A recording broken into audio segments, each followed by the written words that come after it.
കാസിനെ രഹസ്യങ്ങൾ ചോർത്താൻ വേണ്ടി നമ്മുടെ സുലൈമാൻ എന്തൊക്കെ ത്യാഗം ചെയ്യുന്നത്. ഇവിടുത്തെ പോലെ കോഴി ബിരിയാണിയും ചിക്കൻ ഫ്രൈ അവിടെ കിട്ടുമോ?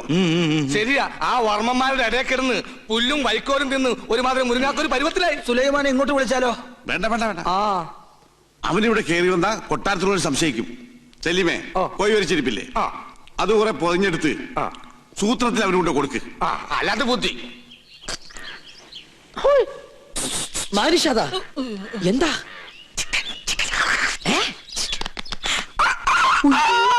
വേണ്ട വേണ്ട വേണ്ട, കൊണ്ടുപോ കൊണ്ടുപോ. എന്ത് കയ്യിലെന്തിനാ ഇത് തന്നെ?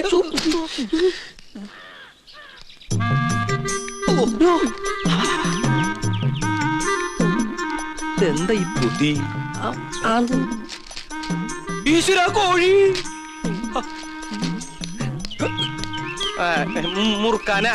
മുറുക്കാൻ ആരും എന്നെ തെറ്റിദ്ധരിക്കരുത്. മുറുക്കാൻ എന്നാ നമുക്ക് അങ്ങോട്ട് മുറുക്കലൊക്കെ പിന്നെ ഇങ്ങോട്ട് വരിക. കാര്യസ്ഥനായ